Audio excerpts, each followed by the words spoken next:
तो ऋषभ को school drop करने के बाद मेरा सबसे पहला काम जो होता है वो है सब्ज़ी और राशन इकट्ठा करना रेस्टोरेंट के लिए। और उसके बाद मैं जाता हूँ ऋषभ को पिकअप कर लेता हूँ। आज उसका एग्ज़ाम था। So hello everyone, welcome back to the channel. उम्मीद करता हूँ आप सब एकदम बढ़िया और मज़े में होंगे। और ऋषभ छत पे है और मैं कपड़े सिखाने आया था। ऋषभ क्या कर रहे हो? अमन भैया उठा है?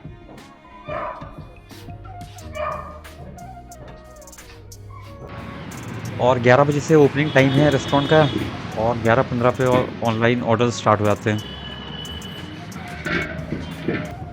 और रेस्टोरेंट आते ही सबसे पहला काम जो होता है वो है ग्रेवी तैयार करना। उसके बाद चॉपिंग होती है, चाइनीज़ की मिक्स वेज बनता है, दाल फ्राई बनती है, राइस बॉयल होता है। यही सब सारी प्रिपरेशन करके रख लेते हैं हम लोग। फिर ऑर्डर्स जैसे ही आते हैं वैसे ही। और रेस्टोरेंट पूरा चमक गया है, साफ सफाई हो चुकी है, एकदम नीट एंड क्लीन। और वेट कर रहे हैं कस्टमर्स का, जल्दी से आएँ तो उनको ऑर्डर करें। और जब तक नहीं आ रहे तब तक मूवी देखते हैं। बस यही है प्रोग्राम आज का। आज मूवी देखने जा रहा हूँ, talk to me, horror movie है।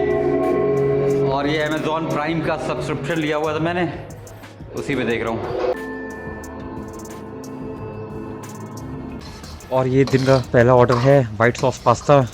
और इसकी भी रेसिपी किसी दिन आप लोगों के साथ शेयर करूँगा। बहुत ही सिंपल है, बट इसके लिए चीज़ ब्लेंड ज़रूरी ही रहता है और हम लोग वीबा का यूज़ करते हैं चीज़ ब्लेंड। उसके बाद ये एक बल्क ऑर्डर आ गया था 5 पंजाबी थाली का। और उसके बाद एक चाइनीज़ थाली भी लगानी थी टेबल पे, और ये भी जल्दी जल्दी हम लोगों ने निपटाया। और ये एक कोल्ड कॉफ़ी का ऑर्डर था। और ये ज़ोमैटो पे जो प्राइस देखते हैं ना आप लोग, इसमें 35% कमीशन भी काटता है ज़ोमैटो। तो अगर 600 रुपये का बिल है तो 400 रुपये से कम ही मिलता है हम लोग को। तो ये चीज़ है। हाँ, ये कौन आया है? ऋषु आओ, क्या खाओगे? ये पानी की बोतल किसने निकाली? प्लेट आ रहा है, ऋषु का बड़ा वाला प्लेट आ रहा है। हेलो गाइस,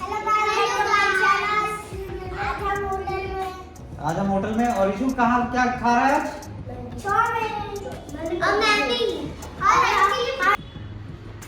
तो आज सारे बच्चे ज़िद कर रहे थे रेस्टोरेंट पे आने के लिए और उनको कुछ खाना था बढ़िया सा। और उनके लिए मैंने बनवाई थी ये वेज चाउमीन और हनी चिली पोटैटो। उसके बाद में ज़िद करने लगे थे आइसक्रीम खाने के लिए, बट मैंने मना कर दिया क्योंकि ऋषभ को खांसी हो रही थी। ये लो हनी चिली पोटैटो लो। तो अभी बज गए शाम के 7 और मेरी दाढ़ी काफ़ी सफ़ेद हो गई है। यहाँ पे भी, इधर भी, इधर भी, इधर भी। और मैं हफ्ते भर पहले बाल कटवा रहा था तो सब सफ़ेद बाल इसमें निकल रहे थे। बट बुढ़ापा तो आना ही है, उसको रोक नहीं सकते हैं। तो अब मैं ज़्यादा माइंड भी नहीं करता हूँ। पिछली बार जहाँ से मैं बाल कटवाता हूँ वो कह रहा था कि भैया डाई लगवा दे। मैंने कहा कब तक छुपाएंगे और क्यों फर्जी फालतू में खर्चा बढ़ाएं। तो ये चीज़ है।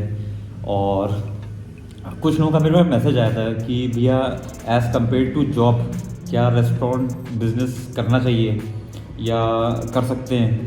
तो मैंने उस पर तो रिप्लाई नहीं दिया था कमेंट पे, बट यहाँ पे कमेंट करके बता दे रहा हूँ कि अगर स्ट्रेस ले पाए, रेस्टोरेंट में स्ट्रेस बहुत ज़्यादा होता है। लाइक सुबह से मैं तैयारी करना स्टार्ट कर देता हूँ। सब्ज़ी लाना हो गया, एक एक चीज़ चेक करना इन्वेंट्री में कि प्लेट्स हैं वहाँ पे रेस्टोरेंट में डिस्पोजेबल वाली जिसमें खाना पैक हो जाता है, और सब्ज़ी प्रॉपरली है और राशन है। तो ये सब चीज़ें बहुत रहती हैं। हर चीज़ दिमाग में घूमता रहता है कि ये चीज़ कमी ना हो, एकदम से अगर ऑर्डर आ जाए तो भागना ना पड़ जाए। और बाकी सैलरी, रेंट, ये सब लाइबिलिटीज़ ही मेरे ऊपर लगभग 1 लाख रुपए की आती है हर महीने। मतलब कि 1 लाख रुपए मुझे मेरी जेब से जाना ही जाना है खाली सैलरी और रेंट में। और सब्ज़ी राशन का तो अलग ही है हिसाब किताब। और स्टार्टिंग में मैंने बहुत मेहनत की थी अपने इस रेस्टोरेंट पे। लाइक 30 से 40 हज़ार पैम्पलेट्स मैंने डिस्ट्रीब्यूट कराए, होर्डिंग्स लगवाई थी, और वर्ड ऑफ माउथ तो है ही।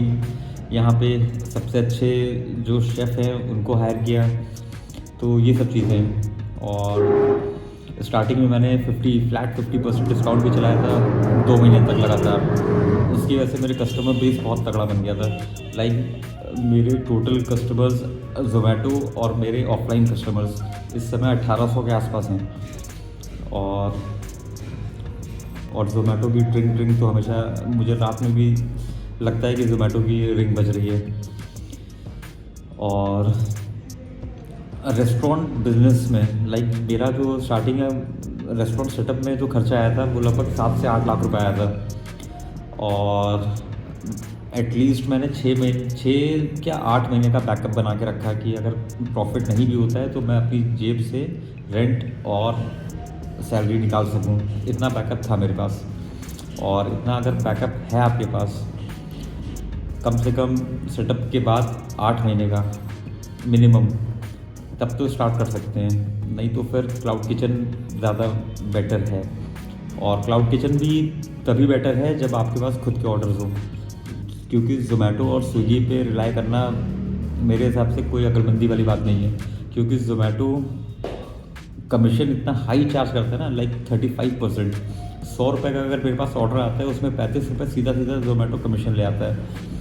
और उसके बाद भी ज़ोमैटो कहता है कि एड्स लगाओ, ये लगाओ, वो लगाओ, और उसमें से बहुत कम ही बच पाता है। और मजबूरी में डिशेस के प्राइसेस हाई करने पड़ते हैं। लाइक जो 180 की थाली यहाँ पे वो 280 की ज़ोमैटो पे है। और उसके बावजूद भी मुझे 170 रुपये मिलता है कमीशन काट के। तो ज़ोमैटो पे मेरी 2 आईडी चलती हैं, एक थाली रे थाली के नाम से और एक सिज़लिंग करी के नाम से।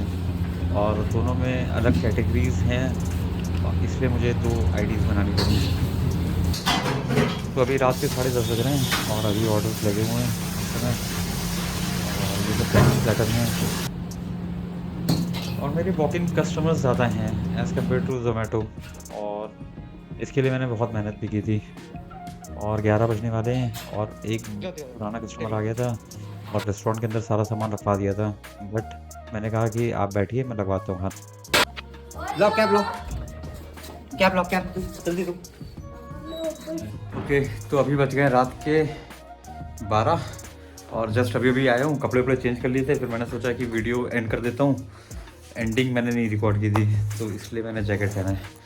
और अक्सर लगभग इतना ही टाइम हो जाता है, 12 बजे आता है। मतलब 12 तो नहीं बजता है, लेकिन 11:30 ज़रूर बज जाता है बढ़ाते बढ़ाते। और सुबह फिर से उठना है जल्दी। और यही दिक्कत रहती है बिज़नेस में कि टाइम बिल्कुल नहीं रहता है पर्सनल लाइफ के लिए। लाइक मैं सुबह 6 बजे का उठा हुआ हूँ और काम कर रहा हूँ और 12 बज गए, तो ऑलमोस्ट 6 घंटा रेस्ट, बाकी पूरा टाइम काम काम काम काम। तो चलिए, ये तो पार्ट ऑफ लाइफ है। और अभी के लिए बस इतना ही। Please like, share and subscribe to my channel. Till then, good night and bye bye.